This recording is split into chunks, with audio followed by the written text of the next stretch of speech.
Ok, on va enchaîner donc sur celui-là, on va l'appeler ça planche bas support. Ok. Et l'idée, c'est de se vider un petit peu la vue, de telle façon à pouvoir travailler proprement à chaque fois. Donc vous avez les deux petits points ici situés sur chacun des objets ici, vous voyez. Donc vous pouvez les peindre, tout simplement vous maintenez votre clic dessus et à partir de là vous voyez que je peux les peindre les trois du haut en vert et puis pareil je peux faire de nouveau en rouge. Donc dans ce cas là les objets disparaissent. Donc le petit point du haut correspond à la visibilité éditeur, celui du dessous correspond à la visibilité au rendu, c'est-à-dire que si je clique ici, vous voyez que j'ai bien mes pièces qui sont disponibles. Et par contre, bien évidemment, si je les masque, à partir de là, je n'ai plus rien. Ok. Ok, donc il y a cette façon de faire. Je vous avoue que c'est un petit peu compliqué des fois de les choper. En plus, je suis avec la palette, donc ça m'embête un petit peu. Ce qu'on peut faire aussi, c'est les mettre, les attacher à un calque. On a un onglet qui s'appelle Layer. Donc dans ce cas-là, on peut attacher les objets ici un calque, Add to New Layer. Il met une couleur et à partir de là, on peut désactiver ou activer la visibilité. Ok, ça c'est une autre façon de faire. Après, bon, le problème qu'on se retrouve avec plein de calques différents. Enfin, c'est un bon système aussi, hein, mais je pense qu'il faut plus le faire quand on arrive à un stade un petit peu plus abouti. Donc là, je vais supprimer du calque. Clic droit, Remove from Layer. Ok, et puis j'ai pas besoin de ce calque. Techniquement, moi, ce que je fais, c'est que tout simplement, je me prends un des objets, je fais Alt G pour le grouper dans lui-même, c'est-à-dire dans un neutre. J'appelle ça objet fait. Ça me permet d'avoir un neutre qui contiendrait éventuellement tous les objets faits, en tout cas ou en cours de réalisation. Et effectivement, je vais le masquer une fois à la vue. Et puis dès que j'ai un objet qui est a priori fait, ça on va l'appeler ça fût canon. Je le glisse dans le neutre, comme ça il disparaît, puis au fur et à mesure ça me permet de me libérer, de continuer, puis au fur et à mesure je glisse dans ma hiérarchie, ici. Ok. Cool. Donc je vais me rajouter un autre petit cube, on va attaquer donc cette vue là, donc on va globalement placer le cube là où on l'attend, hop, donc là on va attaquer les planches latérales. Je vais l'éditer et puis on va l'amener a priori par là, se mettre en vue top, T mise à l'échelle. Et puis voilà, on pourrait donc, comme on l'a fait tout à l'heure, venir caler un premier jet ici, barre d'espace, je vais décaler ces trucs-là, et donc juste m'assurer que tout correspond en termes d'éléments, et commencer à faire un travail d'extrusion. C'est pas une mauvaise idée, par exemple ici de partir d'une version basse du cube, comme ça, et couper, KL. On va couper en boucle ici là où j'ai besoin de rajouter du niveau. À partir de la barre d'espace pour récupérer en mode polygone, le polygone qui m'intéresse est celui-ci. CTRL et on tire la flèche bleue, ça nous fait une extrusion. On arrive au deuxième niveau. KL, on va couper ici, barre d'espace, je récupère ce polygone, CTRL, et ainsi monter notre forme. Franchement, c'est une méthode qui est plutôt pas mal. Le seul truc, je vais supprimer ça, c'est qu'on a quand même des impératifs qui sont les axes, notamment la charnière du canon. On a une espèce de trou ici. Ça veut dire qu'en termes de maillage, après il va falloir faire des découpes, des n-gones, etc. Je vous avoue que je suis plutôt adepte quand on a des choses aussi complexes et qu'on quand même on souhaite avoir un maillage assez propre, de partir de ces contraintes et ensuite de construire mon espace autour où là il sera relativement plus simple d'élaborer les choses. Ok, donc techniquement si on voulait avoir un trou parfait, je partirais pas d'un cube, je partirais d'un disque. Il est ici à plat. Je vais repasser dans mes attributs et là je vais le mettre en plus X de telle façon à ce qu'il puisse apparaître dans la vue. Ok. Je peux commencer à adapter l'échelle, le positionner globalement là où je dois le voir.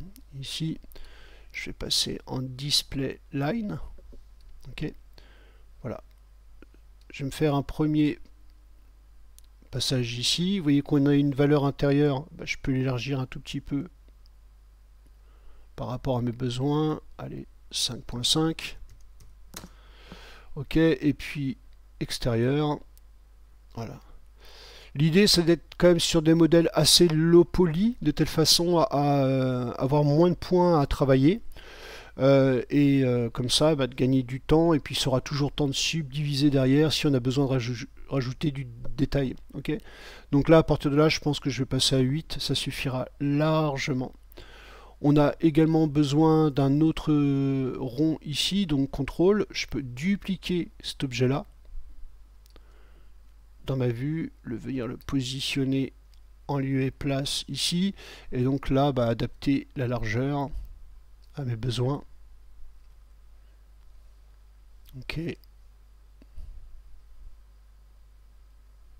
Cool. Petite subtilité, en fait, vous voyez que la charnière ici, c'est une charnière de métal qui vient se positionner sur du bois, du biseau. Donc le biseau, c'est techniquement ça, donc on est vraiment quasi bord ici. Donc ça vaudrait peut-être le coup, peut-être pour celui-là, d'avoir un petit peu moins. Alors, pour vous expliquer pourquoi, parce que l'idée c'est qu'à terme on va le subdiviser pour avoir un rond plutôt propre. Ici, et vous voyez que si je fais Alt, subdivision de surface, on va se récupérer un objet. Bon, là il y a 2 niveaux de subdivision, mais peut-être l'adapter un tout petit peu. Allez, 10. Ok. Et donc là, en termes de subdivision, ouais, il serait intéressant d'avoir peut-être un tout petit peu plus. Donc c'est pour ça que je suis passé à 12. 1, 2, 3, 4, 5, 6. Ok. Et à partir de là, j'ai a priori une dimension qui est globalement équivalente en termes de taille de poly. Et donc ça fait un maillage plutôt homogène. Donc là, je peux éditer mes 2 disques. Et puis on n'aura pas besoin de ces polygones-là. Je les supprime. Et tant qu'à faire, on va rejoindre nos 2 disques sur un seul et même objet. Clic droit, Connect Object Delete. Et donc ce sera notre base de travail.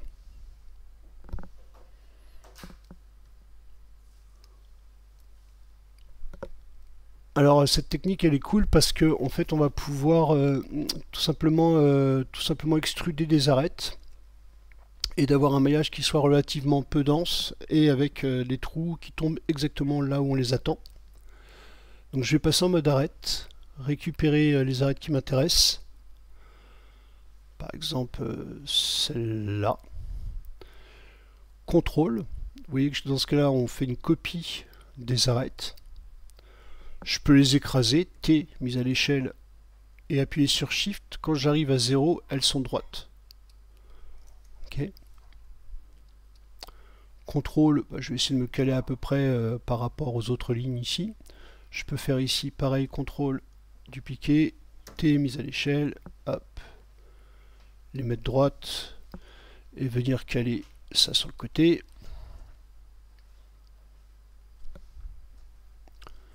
Récupérer ça, contrôle. Bon voilà. Et donc ce qui fait que maintenant je peux commencer à être un petit peu plus large. Je vais récupérer ces arêtes là. Contrôle, les dupliquer pour arriver dans l'angle, ici. T, mise à l'échelle, on va le faire cette fois en Z. 0.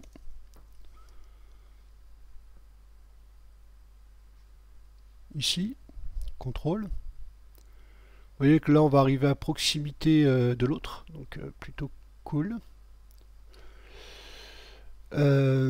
Cette arête là, contrôle, je peux la dupliquer, l'amener à peu près là où je voulais. Donc double clic, peut-être pas double clic parce que ça fait la boucle.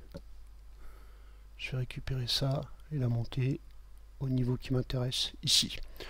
Ok, donc là on va se retrouver avec des besoins en poly pour rejoindre ça. Donc KL pour venir couper. Vous voyez, je me mets à peu près au même niveau. Alors je peux mettre au centre, c'est aussi un bon moyen. c'est de distribuer vos arêtes. Ici, en essayant de trouver... donc là, je vais faire plus, plus. Peut-être pas le moment, on va le faire plus tard. Je vais juste me rajouter les points dont j'ai besoin ici.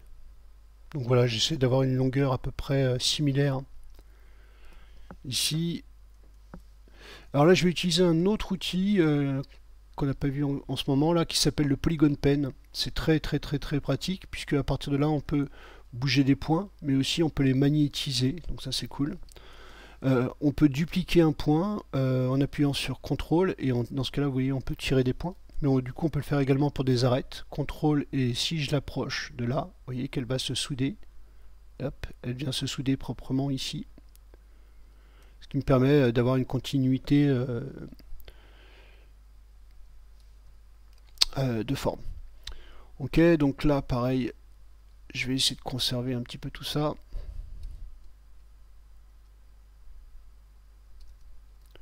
Cool. Je peux récupérer donc ces trois arêtes là. CTRL. ME. Donc ME pour Polygon Pen. Récupérer tous ces points là. Les écraser.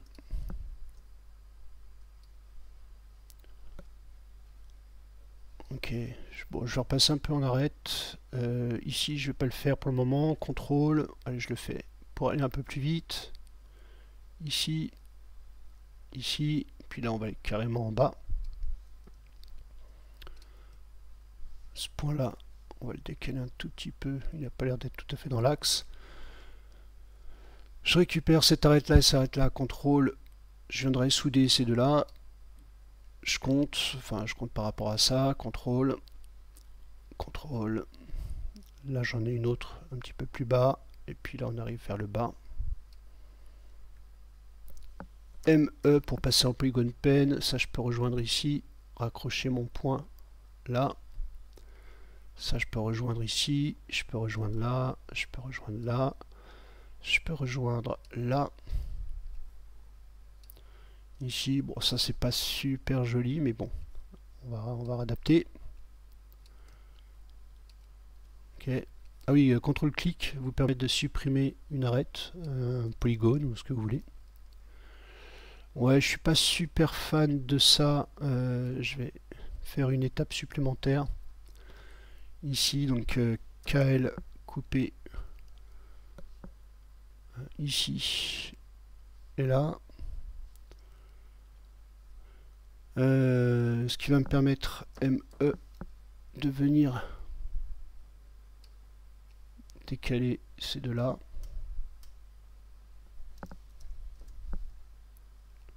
Ramener ce point à peu près ici.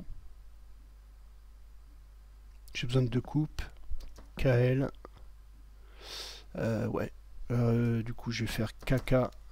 Récupérer ici. Shift. Comme ça, ça va me couper droit mes lignes. KK. Shift. Escape. ME pour passer en Polygon Pen. Hop. Je rejoins tout ça.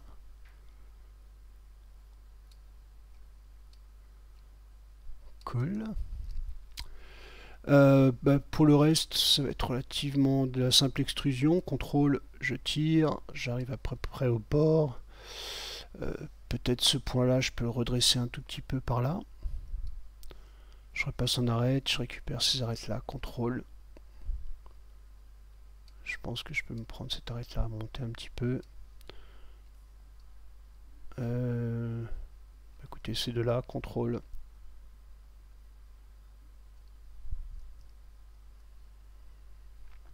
Ok, je vais le faire en deux temps, comme ça, comme ça. Et puis, pour le coup, ici, je vais baisser là. Je vais baisser également ici. Et l'idée, c'est de continuer et d'arriver sur le bord. Comme ça m'offrira un point supplémentaire, éventuellement celui-là, pour l'amener par exemple ici. Donc là, on n'est que sur du quadrangle, donc le résultat sera relativement proche. Après, ce qu'on peut, c'est étaler un petit peu tout ça.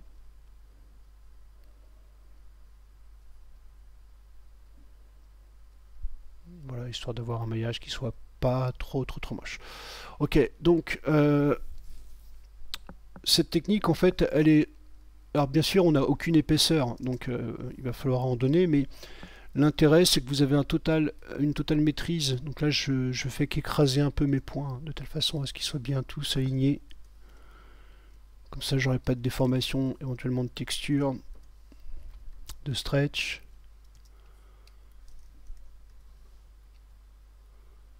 Ok. Voilà. Donc cette technique elle est plutôt sympa parce que maintenant il suffit juste de mettre un petit peu d'épaisseur à tout ça, de biseauter, mais au moins vous aurez un maillage qui sera relativement maîtrisé. Donc là vous voyez on va étaler un petit peu tout ça, mais une fois que j'aurai donné un petit peu d'épaisseur à ça. Ok. Donc pour mettre de l'épaisseur, plusieurs solutions. On peut passer tout simplement par récupérer CTRL A tous nos polygones. Je suis passé en mode polygone, CTRL A pour tous les sélectionner. Si jamais pour X raison vous en avez un qui est bleu, c'est qu'il doit peut-être avoir une normale inversée, CTRL A. Donc bien évidemment si vous allez faire l'extrusion derrière avec clic droit, extrude, du coup vous allez avoir un comportement un peu bizarroïde. Ok. Donc dans ce cas là vous faites un clic droit dans la vue, aligne normale, et comme ça vous permet de récupérer tout dans le même sens. Ok, donc si on a une possibilité, c'est de faire une extrusion pour donner à peu près l'épaisseur qui nous intéresse. Par contre derrière vous aurez un trou ici. Donc il y a la case qui s'appelle créer cap qui vous permet de boucher ce trou. Donc ok, c'est parfait, ça peut être exactement ce que l'on veut. Le seul problème c'est qu'on a tendance un petit peu à l'oublier qu'on l'a coché, et que derrière, dès qu'on sera amené à faire une autre extrusion, on va créer des couvercles et des couvercles. Donc techniquement c'est pas quelque chose que j'utilise beaucoup, je trouve ça toujours un peu dangereux. Hop, je reviens un petit peu. Donc j'utilise en fait par détournement un outil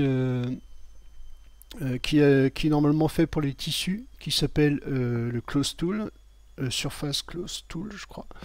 Donc je vais appuyer sur Alt et je vais le chercher dans, je crois qu'ils l'ont mis ici, Close Surface. Alors par défaut il me rajoute une subdivision, ça m'intéresse pas plus que ça, donc je vais mettre 0, je vais toujours conserver mon nombre de polygones, mais par contre il y a un paramètre qui m'intéresse beaucoup, c'est le thickness. Et là à partir de là vous voyez ça me permet d'aller dans un sens ou dans un autre, et l'intérêt c'est que c'est non destructif, c'est à dire que si j'ai besoin d'épaisseur supplémentaire je pourrais toujours revenir là-dessus. Ok, donc on va voir juste encore un tout petit souci. Hop, ici, donc je peux commencer à déplacer mon close surface, ici c'est pas un problème. Le truc, c'est que le trou que l'on a fait, il doit rester perpendiculaire au canon. Et le truc, c'est que si on vient à tourner cette forme-là pour l'adapter à notre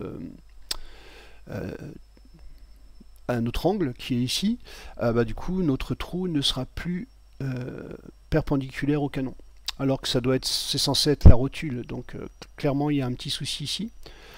Et pour ça on va utiliser un déformateur que l'on trouve ici, le shear, qui est cool pour ça. Alors juste peut-être me caler un tout petit peu plus, voilà comme ça. Donc là je suis à peu près calé en termes de largeur avec 15 cm, voilà. Donc là je suis à peu près calé en termes de largeur, donc maintenant il faudrait que je décale ça là-dessus. Ok, donc on va appliquer donc ce déformateur, le shear, sur notre objet close surface ici. Donc encore une fois, l'axe, vous voyez qu'ici il est bien, toutes les lignes sont bien perpendiculaires, en tout cas dans l'axe. Ce qui est vraiment tordu, c'est la totalité de la planche. Ok, donc je pense que de toute façon au niveau du maillage, je vais juste checker, hein, vous voyez bien que ici, peut-être qu'on peut déplacer un tout petit peu ça pour ramener un peu plus, voilà, dans l'axe. Voici histoire de me caler, hein. Encore une fois on n'est pas au millimètre, mais histoire d'être sûr. Ok, donc on est bon en termes de taille, de largeur, a priori on n'est pas trop loin. Donc globalement j'ai fait le job avec le close surface. Je vais l'éditer, puisque a priori j'irai pas beaucoup plus loin en termes d'épaisseur. L'intérêt, c'est que désormais j'ai un modèle 3D, et donc c'est ce modèle-là qu'on va déplacer. Le fait de l'avoir édité m'a également créé ce neutre, ce qui peut être pratique, comme ça on pourra mettre le déformateur Cheer, celui-là, on va le mettre tout de suite, directement en enfant de l'objet déformé, ici le disque, mais on peut également le mettre au même niveau que l'objet déformé dans un neutre. Et donc dans ce cas, ce qui se passe, c'est qu'on va localiser les coordonnées de déformation. Et à partir de là, on va essayer de trouver un moyen de tordre cet objet-là de telle façon à ce que ça suive. Alors c'est un petit peu complexe à utiliser comme ça. Il a fallu que je fasse quelques tests un petit peu avant. Donc ce que j'ai trouvé qui fonctionnait bien, c'était déjà peut-être de le mettre en enfant du disque. Pourquoi? Parce qu'on peut utiliser la fonction qui s'appelle fit to parent. Et vous voyez que automatiquement le déformateur s'adapte à la taille de l'objet. Donc ça c'est plutôt cool. Les valeurs ici sont celles de l'objet. Au niveau de l'alignement, j'ai trouvé une solution qui fonctionnait en me mettant en moins Z, en mettant une force à 100% ici, et du coup une valeur d'angle à 90 comme ça. Alors qu'est-ce qui se passe? Pardon. Je crois que c'était en P où il fallait 90. Ok. Ah, donc là, ça a l'air de marcher. 180. Je vais faire fit to parent. Ok. Par contre, la curvature est pas géniale. Je vais mettre 0 parce que vous voyez, autrement ça me fait une espèce de courbe, donc ça peut être assez cool, mais clairement c'est pas ce que je veux, donc je vais mettre 0 en courbe. 180. Alors je vous dis que j'ai quand même un petit peu galéré pour trouver des valeurs qui fonctionnaient à peu près, donc au pire vous reprenez les miennes. Parce qu'autrement ça tourne un petit peu dans tous les sens, et voilà, je voulais pas non plus passer trop de temps avec ce déformateur là. À partir de là je peux prendre le neutre, venir le caler ici, et on se retrouve avec des valeurs qui sont relativement clean. Encore une fois, l'intérêt c'est que vous voyez que nos lignes restent parallèles, nickel, partout. En tout cas perpendiculaires à la forme, et d'ailleurs on peut le vérifier en vue latérale. Vous voyez que les trous n'ont absolument pas bougé, on est bien dans l'axe, et ça c'est plutôt cool. Ok, donc on a placé notre élément. À partir de là, on peut créer une simple symétrie basée sur le monde, puisqu'on a calé notre monde ici. Donc ici, je peux rajouter un objet symétrie. Par défaut, on est en ZY. Je vais glisser mon close surface dans la symétrie. Et si tout va bien, on va se retrouver avec l'équivalent de la forme ici. Donc si je raffiche un petit peu tout, voilà notre premier blocking. En tout cas sur la partie objet. Ok, là on voit qu'il y a des petites variations d'angle, mais encore une fois on pourra toujours revenir là-dessus. Je pense que je peux peut-être rapprocher un tout petit peu cet objet là. Voilà.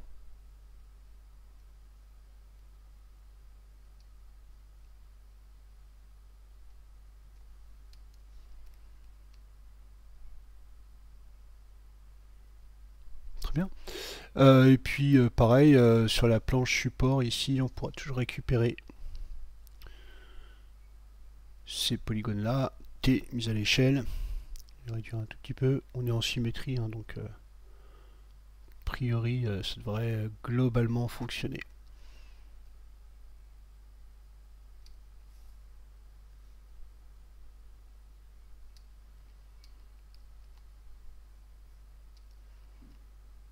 Donc en vue latérale, si tout se passe bien, voilà, mes trous sont toujours bien alignés, ils sont toujours à 90 degrés. Et l'intérêt, c'est que ça nous permette de commencer à envisager la suite, c'est-à-dire le fait d'accrocher le canon à l'élément. Ok, on peut peut-être enchaîner sur les roues. Et puis déjà, ça nous fera notre premier blocking. Et puis après, il y a des petites pièces supplémentaires. Mais déjà, si on arrive à caler un petit peu tout ça, ce sera plutôt cool.